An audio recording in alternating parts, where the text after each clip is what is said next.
Hold on.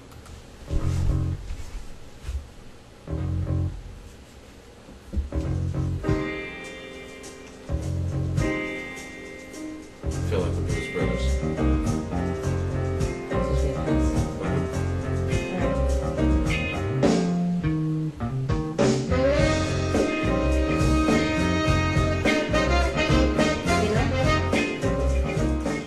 I could go the rest of our days with that as our theme music. That is good. It's good stuff. So, If only I knew who did that. that would be Mr. Alan Hurt, the clustering MVP. Sequel ha! Sequel, ha! So, Sean. Now you say my name. Hi, Jen. This, as you may recall, is DBAs at Midnight. The teaching. Ranting, Coughing. coughing, and blogging. Talking head. Techie, so you can work show. Good job. Good Hey. job. So this is episode something or other in season 3. It is November 4th, 2011. And boy, oh boy, are we going to have a good time today, kids. Yeah, it got cold in Texas. And we're all acclimated to it being over 80 degrees at night. So we're sick now. Hey, is that our actual Laura? How you doing, darling? Hi, Lara. Aww. So yeah, this, just in case you've never seen us live before. This is as good as it gets. Oh, that's not what I was going to say. Oh, okay. Actually, so this is our web show, and we we don't usually wear robes and hats, but we're sick. It kind of works. And we talk about tech stuff, and we talk about assholes, and we swear a lot and tell dirty jokes. And usually we screw up the intro, but I screwed it up on purpose, so we got through it. Yeah. Sort of a purposeful screwing up, so that it looks it's more like intentional. an ad lib. So let's see. Let's compare notes real quick. I'm running on about 5 hours of sleep. How about you? 2.5-ish. All right. So between the two of us, we're a good solid 7.5. So, by the way, episode 18, which I thought that was the episode we're on now, of season 3 of Welcome Back, Kotter. Welcome back. Okay, so Dreams were your ticket out. She used to think that I was kidding about that show. You were making it up. It was a lie. The cake is a lie. Yes. But yeah, I kept talking about the Sweat Hogs and Mr. Kotter, and I'm like, you are seriously making that shit up. Seriously. Horshack? What kind of a fucking name is Horshack? Seriously. No, there was also this song I used to sing, and you thought that it was fake too. I don't remember what it was, but recently you went, "That's real." Sequel chicken? Was it Super Chicken? No. Okay. No. Okay. It was a real song. No, I remember that. Now I'm gonna be busting my brain over that instead of doing the thing. Anyway, so Angie, we'll do the thing. A new girl joins the Sweat Hogs. That's all I could find on that episode. Oh. I know who she is too. I remember her. Oh. Mr. Cotter, that's right. But we've got to put on a really good show tonight because Laura's here. Yay! It's really kind of a shame that this is the night we have to really put out. You should have been here last week. I'm dressed for it. For putting out. So I have to share something with you. I've not shared yet. I shared it with the Twitters. We've got 2 kids. You've shared it. You don't. I'll be over here. You don't read the Twitters. I bought a new hairband this week, and at Whole Foods before work. I was driving to work and adjusting the hairband. And girls, you know how you adjust, you kind of take it down and straighten your hair and then put it back up again? I blindfolded myself while I was driving. It's a shame he's not here because you said girls and Denny. Yeah, sure. He doesn't wear a lot of hairbands, I don't think. But yeah, I tweeted, I said, adjusted my new headband, accidentally blindfolded myself. Yeah. Okay. All right. Good times. That was... Party on. Hey, it's just a moment to let the people laugh at me. See? I'm like you. I'm not above you. I'm just one of you little people. My servants put my pants on me one leg at a time. That's right. When I wear pants. Okay. Okay, so. Now you talk. No, I talk. Well. Up your nose with a rubber hose. I've got almost nothing but tech topics tonight. And I've got almost nothing but fluff topics tonight. So. But we've both got the same big fluff topic that I don't think we should warm up with. No. No. No. So I am going to start off with a topic that is near and dear to my heart. Tell me. And this topic, again, is training. Tell me all about training. I am very into training. Not for myself, for other people. But no, seriously, the thing I see the most often when I'm talking to other DBAs, and I think we could say I put hands on a lot of DBAs, right? And the one thing I always talk to them about training, and they always go, well, the problem is I don't have time. Mm-hmm. Everything is so busy at work, who has time for that? Right?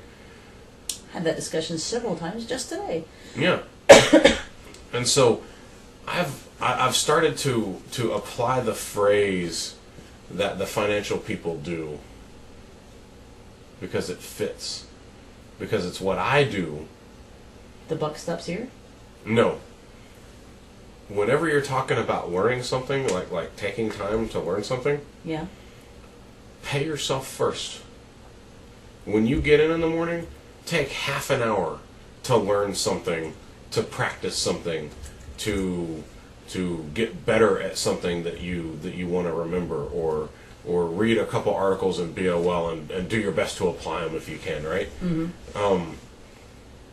But pay yourself first. Don't let anybody drag you into a last minute meeting if you can help it, right? You can't do it every day, but I would say out of a month period, you should be able to make 25 days, right? Mm-hmm. But we've got a guy at work who's been saying, I've really been wanting to study for the CERT exam. Right. And I'm like, well, do it. Oh, dude, you don't have any idea, man. There's just no time. I said, dude, pay yourself first. Always pay yourself first. And I say in the morning because in the afternoon, if you say, well, I'm going to take lunch, well, somebody invites you to lunch, or you work through lunch, or you get a call, do it in the morning before anything gets started. Yep. Right? And you'd be amazed. 30 minutes isn't much when we're talking about learning something like replication or mirroring or something like that, right? It's barely any time at all. But at the end of the week, you've got 2.5 hours under your belt, and that's 2.5 hours more than you would have had. Yeah. And it's very slow going, but it's a lot faster than doing nothing. So that's my first big time, and I'm really passionate about that. I really am. I concur. Pay yourself first. I've actually begun. I'm realizing at my ripe old age. Then poo with a sequel book.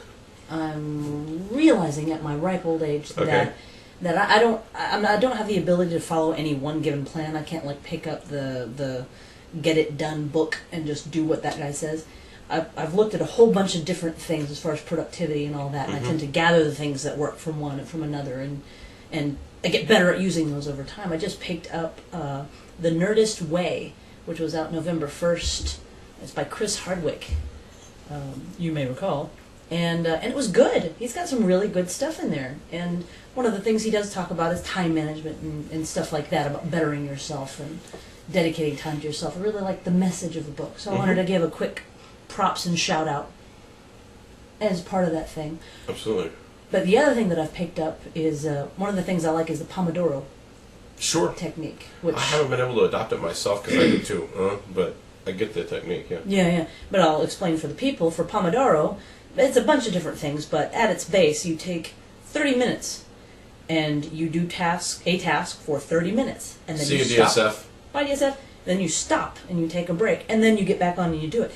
I don't do this all day long, but when I find myself just faffing during a day, I'm not getting jack done. And I've actually made a sign that tells people that I'm in the middle of a Pomodoro and briefly what it is and the link. And I'll slap up a post-it, please come back at, and the time. Oh, I see. Headphones work. People leave me alone. It's worked so far. I adopt something very similar, except I just... And so you just type with one hand and... I just put up a sign that says, try it, bitch. And since I'm on the main aisle, everybody sees it. Absolutely. Oh, Sean's working again. Sounds like Sean's not getting laid. So yeah, I completely concur. Yeah, and I had something else there I had something else there too, but I lost it. Well, I got a thing, or I got some fluffy things. Or we can sit here. Let's check in with the chat room. Joshua has automated everything in his shop, and he has plenty of time to train. Absolutely. I hope to get to that point again. I got to that point in my last shop. Yeah. You remember my last shop. I did nothing. Which is how you should be. The first couple years... Well, you shouldn't be doing nothing. Well, almost how you should be. But the first couple years, we did all right. And then after that, I'm like, yeah, nothing to do. Anyway. Do your thing, Jen. Oh, hello. Do my thing, Jen. That's the hot one over there talking. Yeah.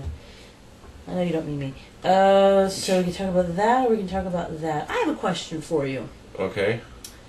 So, we have a fairly small IT shop. And we're talking maybe, depending on how you count it, like 8 or 10 of us, right? Okay. And some of that is comprised of help desk.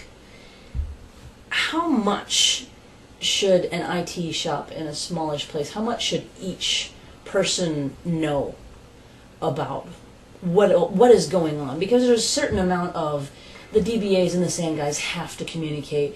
The programmers have to communicate with the DBA because there's going to be releases and they're doing stuff for your databases and so forth.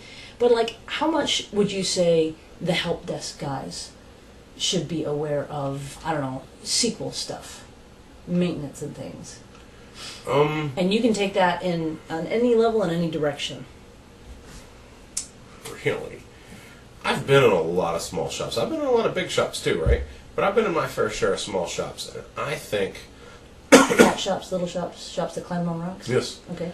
You've got two big scenarios in small shops. You've got guys that know a little bit, right? And then usually one guy who is the master go-to guy that knows enough about it all that he overshadows everybody else. Right. Then you got the one where they pretty much hire the all trades guys in almost every position, and everybody fills in for everybody. And yeah, you've got your specialty in SQL, but you can add a user to Exchange, or you can move somebody's mailbox just as well as the guy who's really strong in Exchange can, right? Sure. The Exchange guy. So I've been in more of them where everybody was mostly stupid and there was like one go-to guy. Mm-hmm. But I think in a perfect world, in those small shops, everybody should be more well-rounded. I really do. In large shops, you've got departments of people. We don't have a Windows guy. We have a Windows group. Right. We have a DBA group. We have a networking group. And those guys should be specialized in with all the locations and all the servers and all the wires you've got going around. Pretty much busy doing just their thing. Right? Yeah. But in a small shop, you don't have room for that crap, man. People need to man up and be able to say, "Hey, dude, I'm doing this over here. Can you?" Yeah, there's kind of an emphasis beginning, I think, on that in my shop, and I kind of like it, but I was kind of trying to think. I'm like, all right, well, because you know me, I have a very big emphasis on education, and I will stand up. My niche, as far as the teaching and speaking world, really is with beginners and people who don't know what the fuck any of this is about. You know, I deeply want to educate people what goes on with the whole database world, so they'll stop making weird assumptions about it, and blaming everything on it. Yeah, you know, if it's not the database, then it's the network.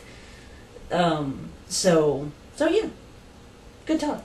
Okay. Good times. Did I give that enough? Yeah, airtime? Sure. And you know, and there's. I like how you went with it. That everyone kind of needs to diversify a little bit and get their feet wet into more things. Do people say that? Get their feet wet? I don't think people say that. Not in IT, because you'll probably get electrocuted. But ooh, yes, good point, Jeff. Yeah. Okay. So I got more stuff, or you got stuff? What you want? I don't know. Let me see what I got. You look at stuff, and I'll just say briefly that we went and saw Fright Night last weekend. Oh, yeah. And I'm not a big horror movie guy, but this had David Tennant in it, and I love me some David Tennant. And it wasn't too bad as far as the freaking me out permanently thing. I didn't have nightmares. I don't have the, you know, there's someone in the corner that's going to kill me, which I usually get. So, for you actual horror movie buffs, it's probably not all that scary. I will say, but I enjoyed it because of lots and lots of gratuitous hotties. Just astounding. Almost every girl in there was a 10. Starts at 10 and goes up. Oh my god. They all glowed. They didn't even have to be vampires. Yeah, it was awesome. It was, yeah. I want to own it. I bet you do. I want to own it. I love me some David Tennant. I need to start me a David Tennant library. All right. No. Again, I've got a techie topic. Alrighty. But I want to talk about SLAs. All right. Because it hits me every now and then. Somebody was talking about it again this morning. It's called Fright Night. It's a remake of an older movie that apparently wasn't as good. Yeah. And did not have David Tennant. So, somebody was talking about it today, and it got me thinking about SLAs again. And they were saying, man, we need SLAs, we need SLAs on this, we need SLAs on that. And it got me started thinking about Paul's one of Paul's sessions where he goes off on one of his tirades, right? Right. And I get where he's coming from when he says, one of the things that drives me crazy is when I go into a shop and the DBAs don't have any idea what their SLAs are. And I get where he's going with that. Mm-hmm. I really do, right? Part of me wants to jump on that and say, dude, you need to know where your SLAs are. You need to know what your SLAs are for the most important things. Both hands. I mean, and you need to have that stuff down because it really is important. And I want to jump on that bandwagon with him, right? Is your stuff running? Bam! SLA met. Yeah. But at the same time, I haven't ever worked in a company where SLAs really meant any kind of a shit whatsoever. They're basically kind of a piece of paper people can wave around and yell at each other about. Yeah. Well, and I refuse to hold my group to SLAs. I will not let them inflict SLAs on us unless we're allowed to test them. And companies are not going to take the time and the resources it takes to test an SLA and make sure that you can actually do what they've put on paper. They just go, well, okay, good example. When I got here...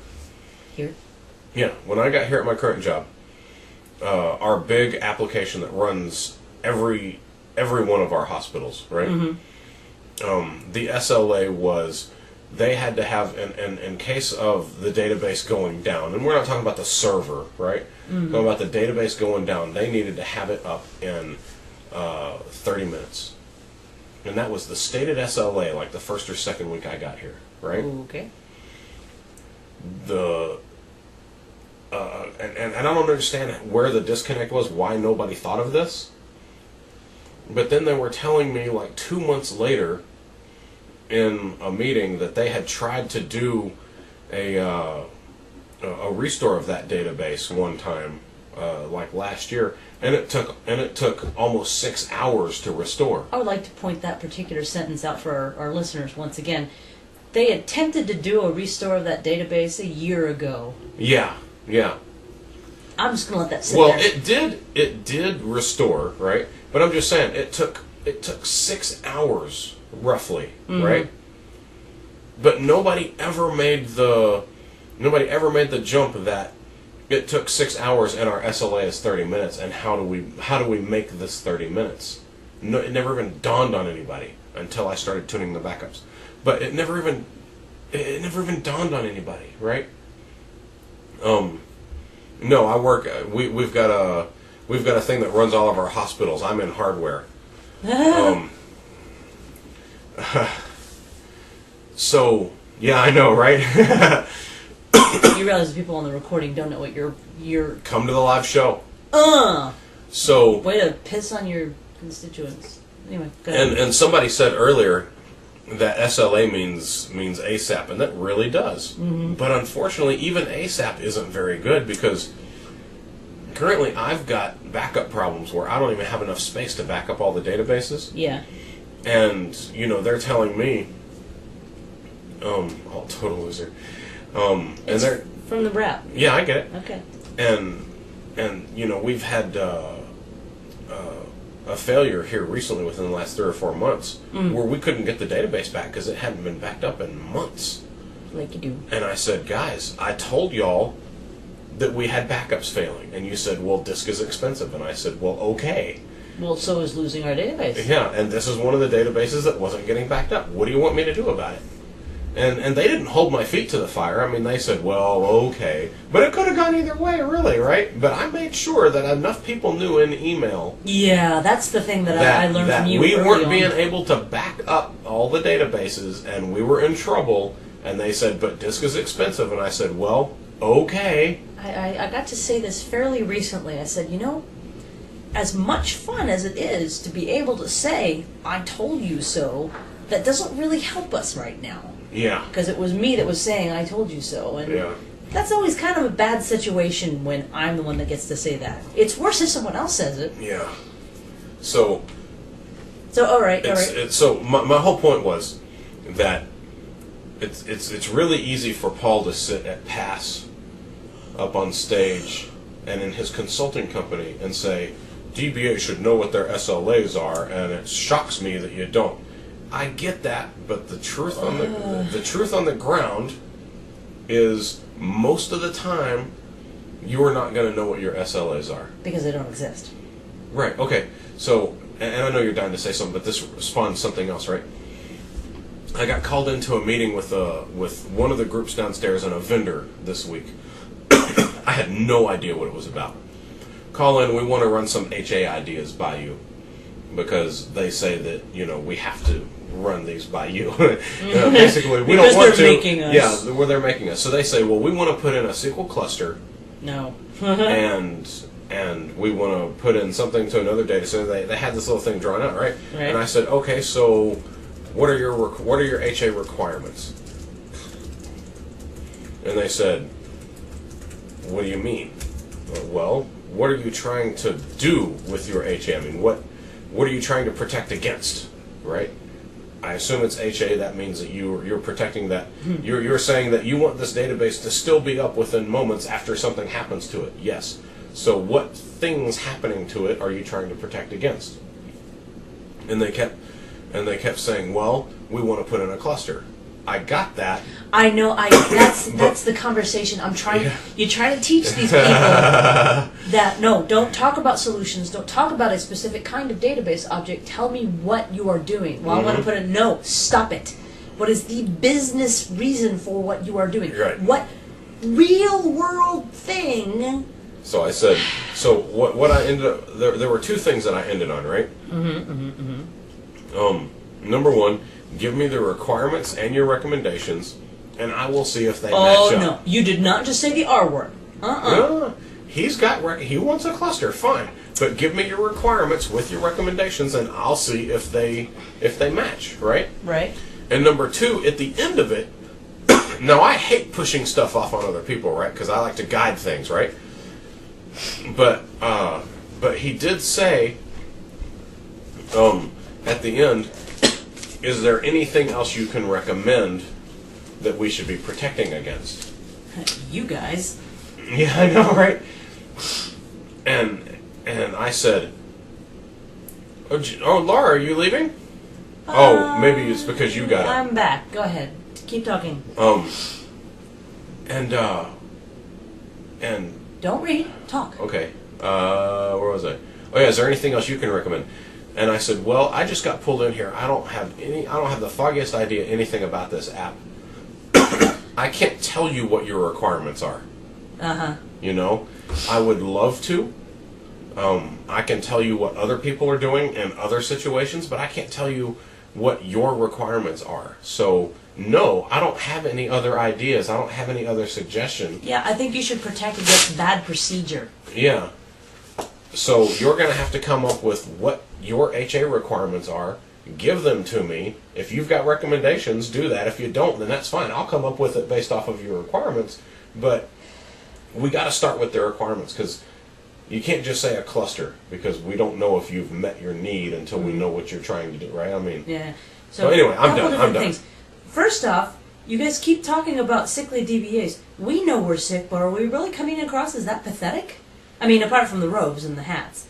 And the thing I've been holding on to for so long is I got into this discussion recently about the number of nines that an organization should commit to voluntarily. I'm starting to hate that phrase. As opposed to the number that they should strive for internally.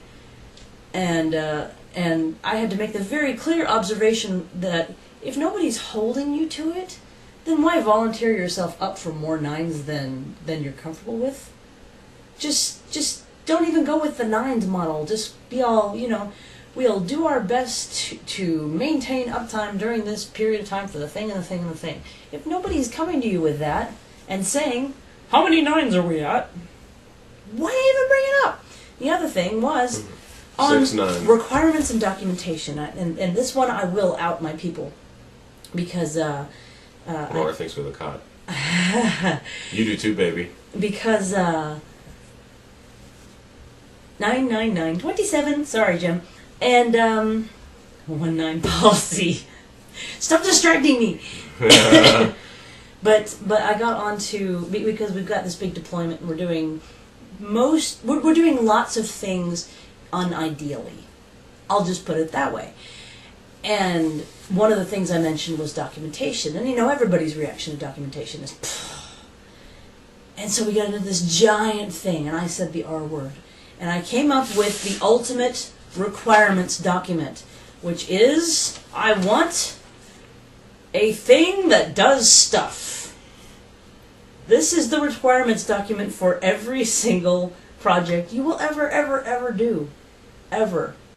I want a thing that does stuff. That didn't come up at all. Here. It's fine. Here, meet us at camera 2. I'm just basically reading it to you. There we go. But there you go. I'll make that into a poster or something, and all of our documentation needs are through. But Well, planned downtime is different. oh yeah, that's Alan. completely Planned downtime is planned. As far as I'm concerned, if you're going by the nines, but we'll call it the nines just for shortcut, right? Yeah. But your availability only counts for unplanned downtime, if you ask me. Oh yeah, absolutely. I mean, big time, right? Okay, so let's talk about stuff, baby. I think I had one more thing on that, but I'm struggling to remember it now. But yeah, I'm really starting to hate the nines. It's just Why? It it's sounds cool and it's easy and it sounds cool. yeah, I count it in my overall uptime because it's not unscheduled downtime. That's what the nines means is unscheduled downtime. That's what it's always meant to me. I'm pretty sure that's what it's always meant from the beginning. So. I just lost my set list. That's okay. I've got a copy. Well, then bring it up. Ooh, Wes is here. Hey, and somebody else on Google Plus. And Nabottle is in chat. Whoever Nabottle is. Nabottle. I was expecting Nbottle. So, yeah, I don't remember what else I had on that, but anyway, I think SLAs are fine, but... So, let's stop talking about that. Okay. Good. So, Tribal Knowledge Book. Okay. There you go. So, I am currently I hear it's coming quickly. I'm absecting things. That sounds very medical. Accepting abstracts from SQL professionals. I don't care what branch you're in, as long as you actually currently work with SQL, that are previously unpublished. And I've had a couple of people come to me and say, I've got a book due out in June. I'm going to say that does not count you as a first-time writer. Sorry. Yeah. I make the rules because it's my book. Has the curtain come up yet? Has the curtain gone down yet? Then you're not a producer. But yeah, my rules. So yeah. To explain the book, we want to make a book. And I blogged about it. And basically, we want professionals who haven't had the chance to be published before to write a chapter on whatever you're passionate about, what you really think a first-time DBA or any DBA really needs to know. And that can be tech topics and soft topics and whatever you want, right? And we are currently talking to a publisher, nothing solid yet. Your first week in any new gig, walk up to the biggest guy in IT and punch him. Write that chapter. Or that abstract, anyway. That's more like a cartoon, but sure. write that cartoon and send it in. But like I said, we're currently working with a publisher to see, maybe, and I'm not going to name names because nothing's nailed down, but go see my blog. It's out at midnightdba.com/jam. Yeah. And some of the topics we've been kicking around actually aren't too damn bad. Well, I hope not. It's a book that we're excited about and stuff. Yeah, yeah. I'm not excited about it yet, but... Well, you haven't really been in the planning stage as much yet. You've only talked about it here. I'm awfully conceited, too. I mean, unless it's all about me. Yeah, yeah. Which is why they're sending me the abstract. You'd be like, not mine, not mine, not mine. Yeah, somebody else to do something. I already thought of that. Any questions or comments from the... That's cute. Same ones we talked about at PASS. I don't know. Well, everything's very in flux right now. The abstracts are due by as soon as you can get them to me. What I'm going to do basically is look through and pick out likely ones and show them to the publisher and say, what do you think about this? And then they'll come back and they'll be like, oh, yeah. And we'll see if that kind of letting it form cohesively and naturally model works out. So, but the sooner the better if you can. Here,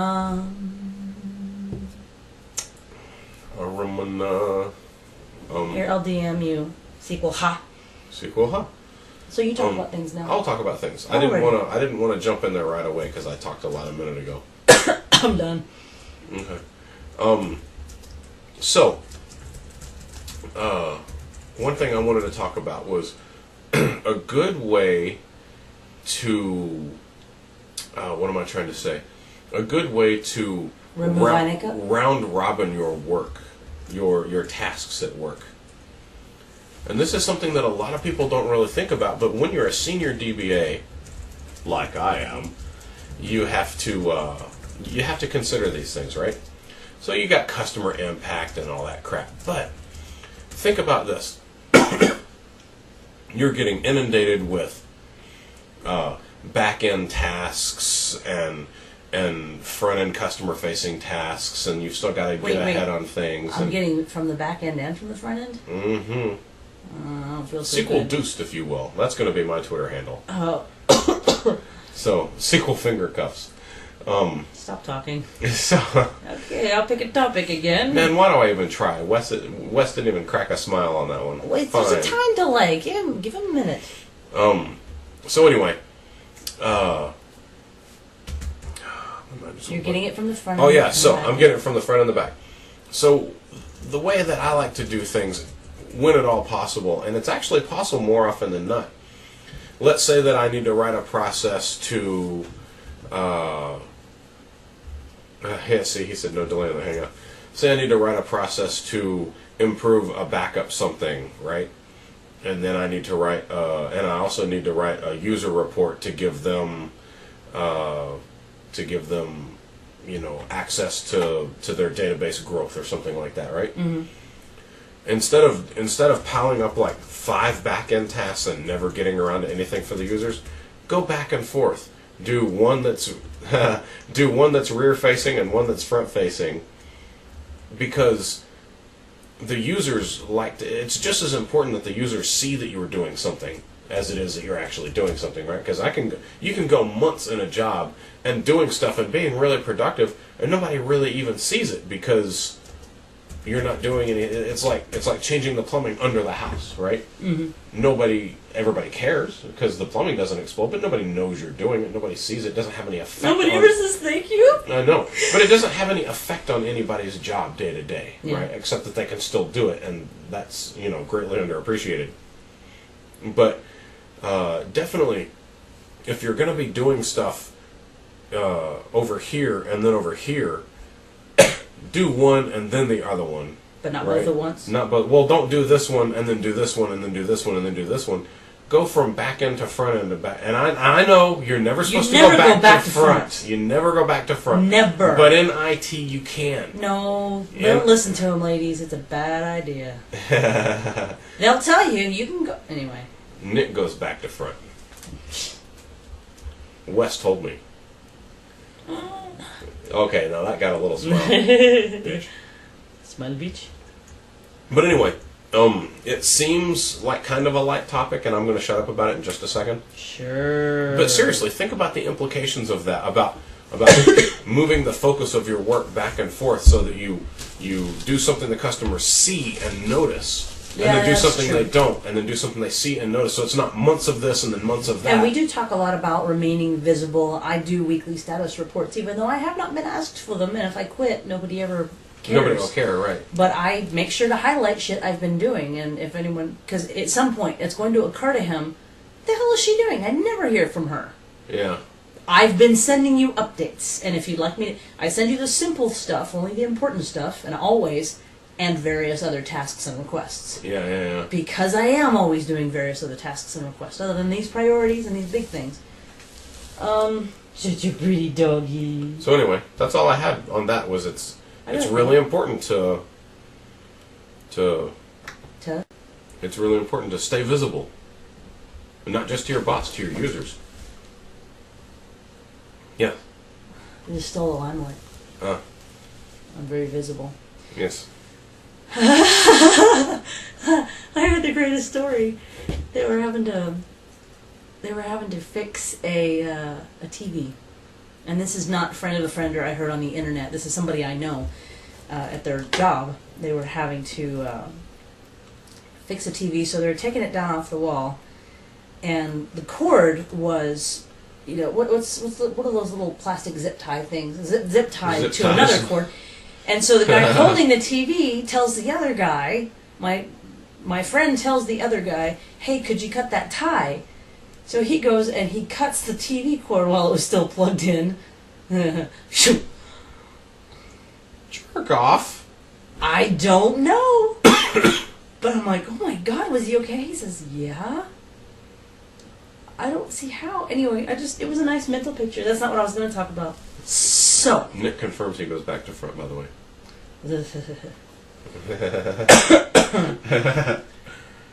Wes thinks Nick is sexy. Finished with the swirl. Finished with the swirl? What does that mean? Oh, we chased off Nabottle and 11. All right. No. That's that's the timeout. Okay, yeah. Back to me. So this month, which is November, and also Movember, wherein men grow mustaches, I believe, to highlight men's health. I don't know. Get online and look up Movember. Somebody look up Movember, tell me what it is, and I'll say it. But it's also NaNoWriMo, National November Writing Month. I passed a breast walk today. Yeah, I did too. Up there on Valley View. No, mine was up there by the school. So maybe by the time you got there, it was... Well, it was up there at Preston and... I passed the base camp where all the stuff was. Oh, I see. And all the peoples, so, yeah. You'd think there would be more hot chicks up there. There were a few. I said more. Can I talk about NaNoWriMo Yeah, now? go ahead. So National November Writing Month. I've known about it for a couple of years because of my awesome friend Julie. Her Twitter handle, by the way, is Lazy Pie Farm. That's Lazy P.I. Farm.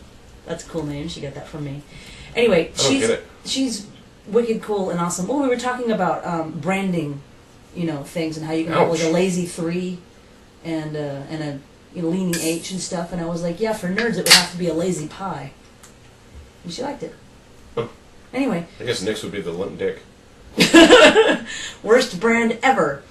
But anyway, brand back to front. She's a writer, among other things, so I knew about NaNoWriMo from her.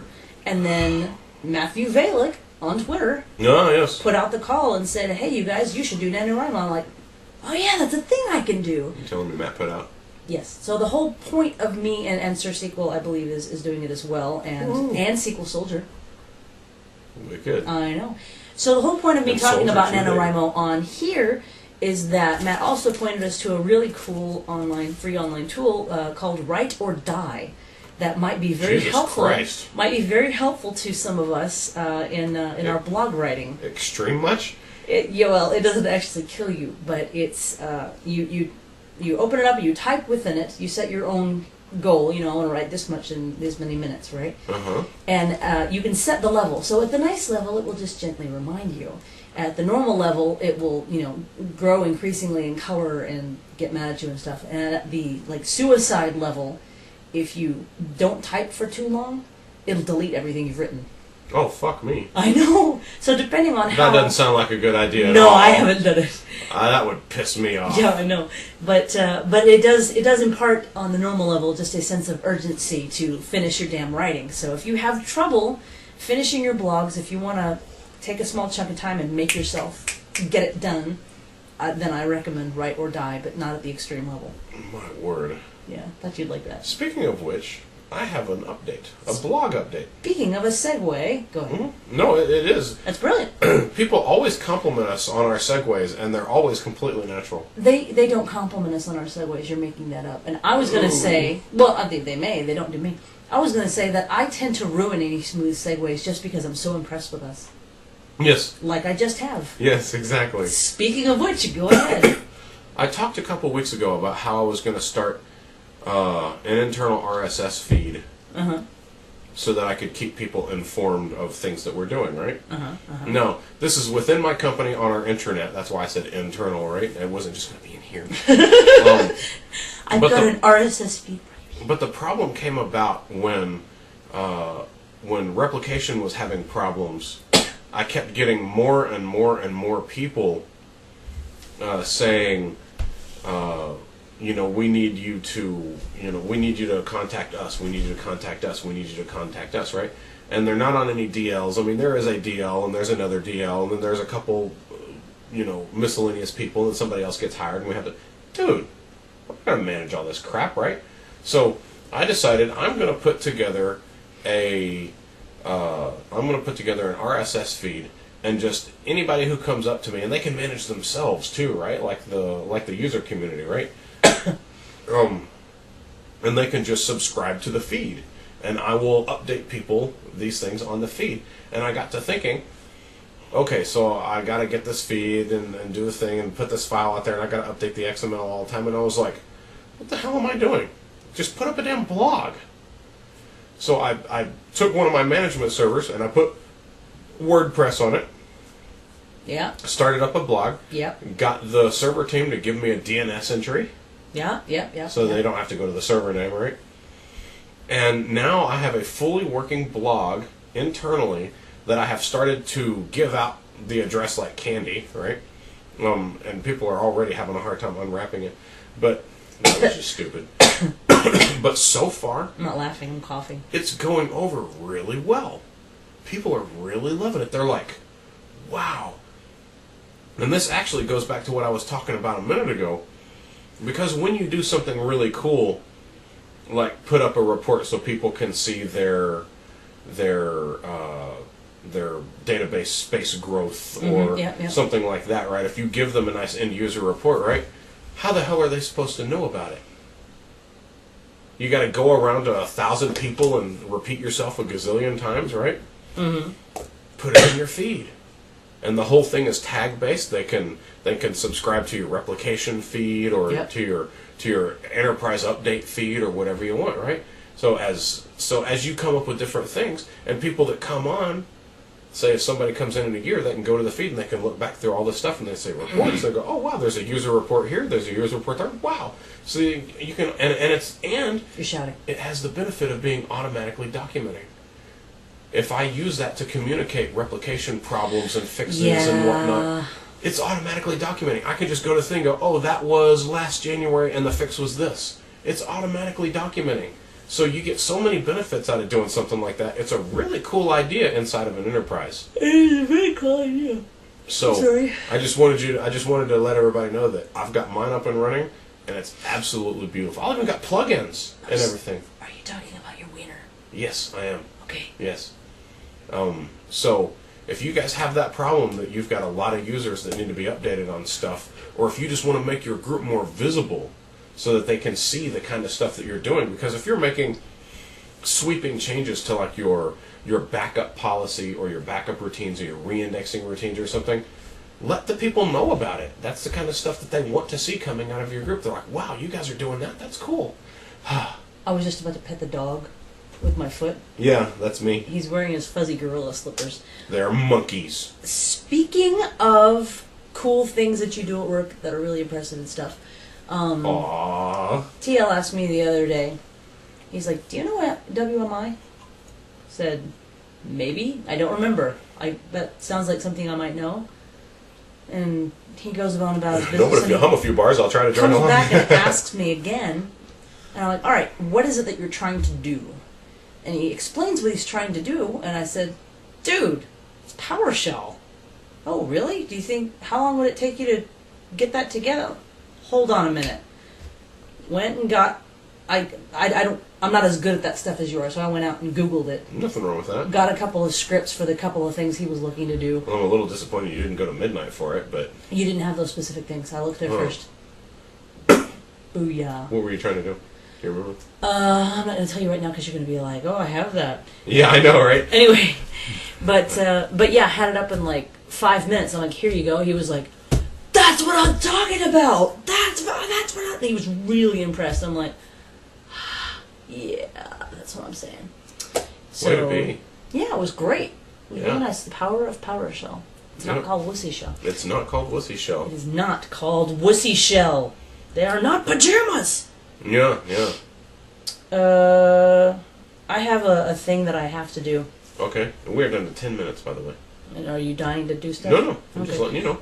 The hashtag game last week was Less Scary Remix. Oh, that was some funny shit in there. And I only got a few, but I'll go ahead and read down what I have.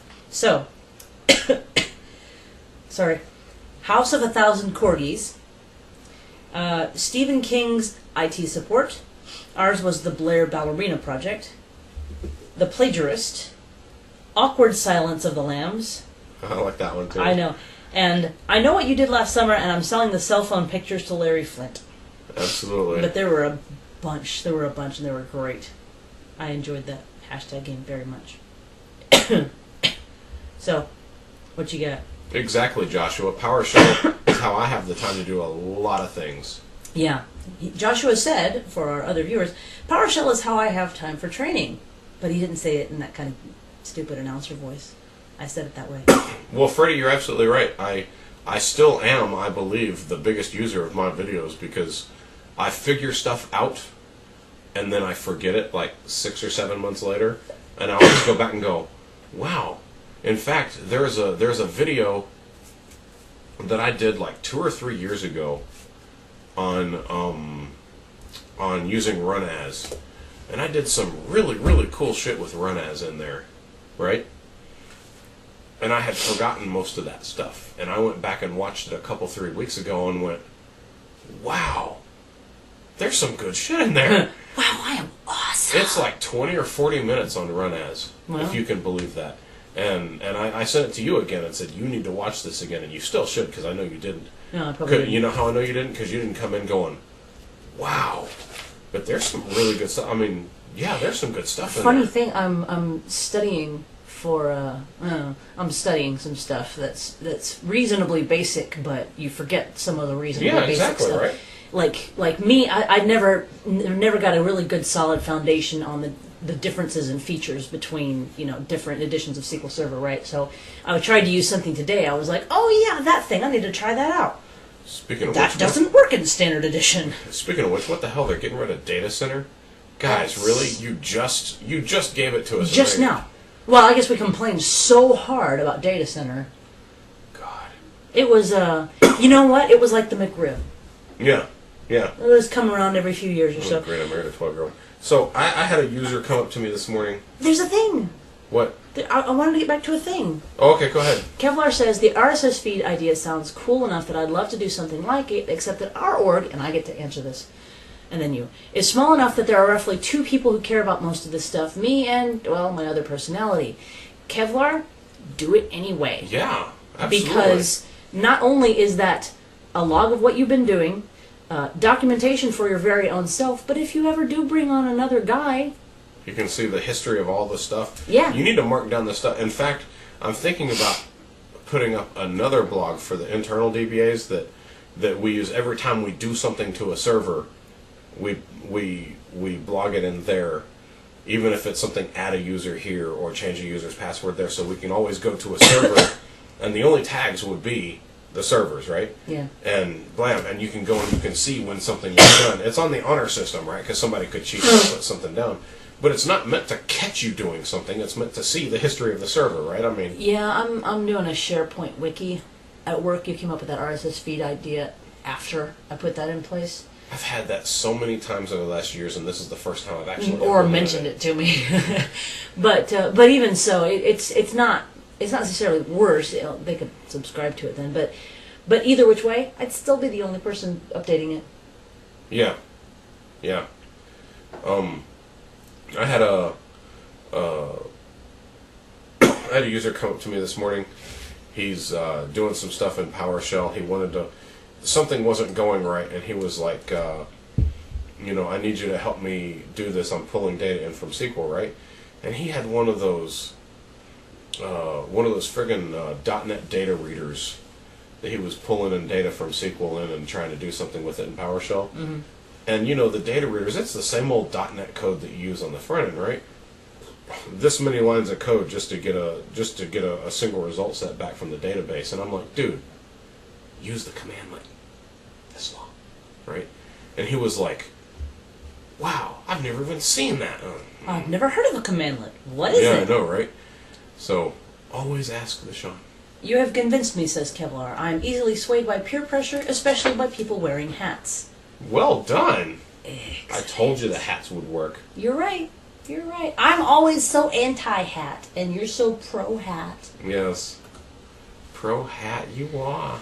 We've got 5 minutes. Can we go ahead and should wrap up, because I'm almost tired. I love spending time with you guys. Oh, I thought you meant, this is a good can we show. go ahead and talk about what we need to the talk thing. about? I forgot about the thing. All right, I was looking for that particular thing. Yeah, Nick, that's the command that I was talking about. Invoke Right. SQL command.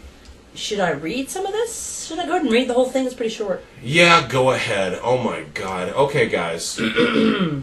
I need to warn you. This is gonna piss you off. This is not appropriate for children under 18 years of age. People with heart conditions should leave the theater. So, you remember that whole, SQL Sue thing where SQL Workshops decided to accuse 2 different speakers at PASS of intellectual property theft and demand compensation and all that kind of thing?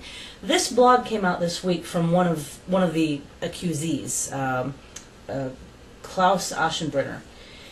Correction of my unfair and incorrect words against SQLworkshops.com. Klaus, by the way, is at SQLpassion.at. On October 18, 2011, I have made unfair and incorrect words on Twitter, Facebook, LinkedIn, and Xing, it's probably Zing, against the owners of SQLworkshops.com. Because of this misbehavior of me, he's not a native English speaker, give him a break. Yeah. I got a so-called dissuasion letter from SQLworkshops.com, which I have signed today because I'm committing me not to make such unfair and incorrect words anymore in the future against SQLworkshops.com.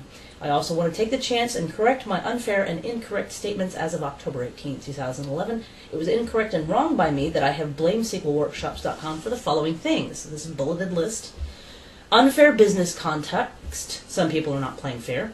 Sending of threatening emails and letters. They wrote me and Adam Mechanic hard threatening emails because we were presenting on memory spills at SQL Pass. At least I and Adam Mechanic got a SQL Suite email because we have presented on memory spills at SQL Pass. Organizing and running workshops of bad quality and of oversized prices. They are charging horrible amounts for their workshops. Talk to some customers and they really suck. The attendees are not really amazed. Content is not really that bright.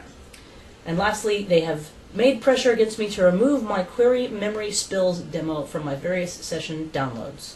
I apologize for any inconveniences that I have made with these unfair and incorrect statements. Klaus. God. I barely know where to start with this. Well, let's start with...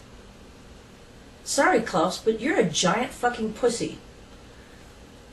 I'm going to temper that a little bit with I don't know what's going on in your life. Maybe you've got a whole bunch of other drama and you can't deal with this. Or but whatever it is making you a pussy. Whatever it is making you respond in a way that we're going to call you a pussy for this. God, Okay, Laura, you're here. I'm going to let you represent Microsoft tonight. Yeah, you can be Microsoft's representative in a non-legal capacity. We In a don't non-legal hold anybody capacity, to right. anything. But would you say that Microsoft has decided to sell the rights to SQL Server to, say, a third party, and no longer support it, or no longer Train on it, or develop it or any document further, it. right?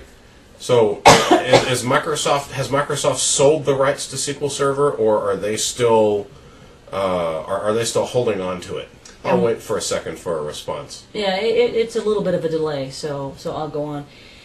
So to recap, SQL Workshops wrote Pass, they wrote Klaus, they apparently sent a threatening letter to Klaus, and he caved, setting a very, very bad precedent.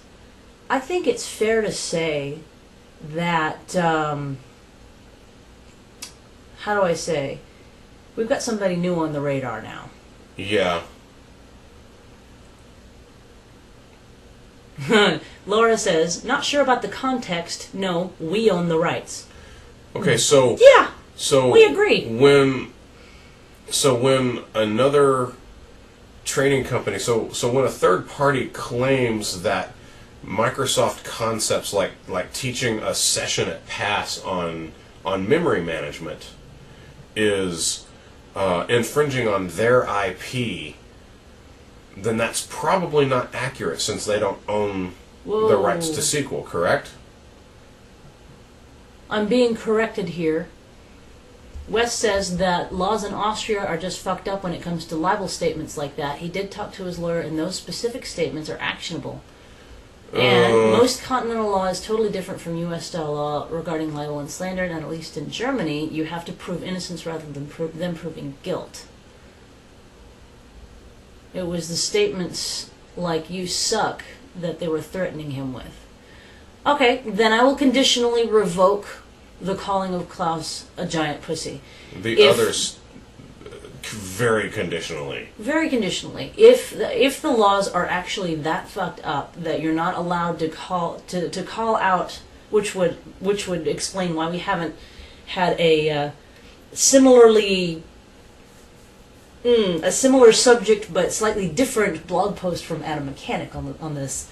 But I want to get with Wes for a second and say, so you're telling me that in Germany you're not allowed to have an opinion?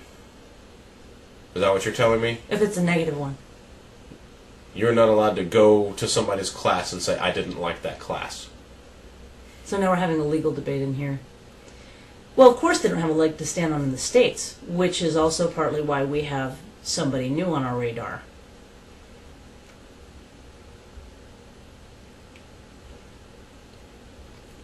Oh, alright, bye Laura. Bye, Laura.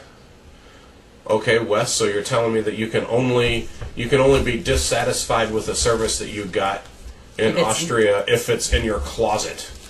Because the differentiation was because it's in a public forum. So you're not allowed to be dissatisfied with a service in Europe.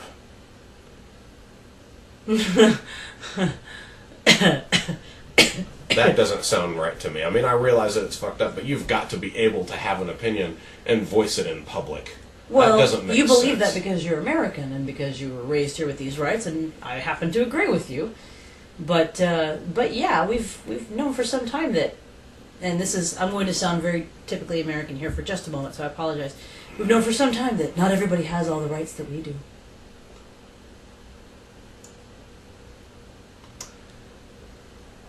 Okay, so as far as the legal debate goes, let's continue that in post-show. But absolutely. But regardless, I'm very unhappy with the direction that that has taken, and I intend to make up for it in any way that I possibly can. Absolutely. Absolutely. And on that note, folks, we're gonna bid you a good night because Mom and Daddy tired. Yeah. All right. Hold on, I failed to have the music. Well, We'll just Kids, sit we'll here. just sit here for a While second. he's getting that, I will tell you that you should. We don't have any upcoming appearances this year because it's getting into the holiday season, which is where everything goes like this. But you should come check out midnightdba.com and the 3 blogs linked from there, and all the videos linked from there, and itbookworm.com, and all Petri. kinds of great stuff in Petri. Petrification. And this music, which is cool.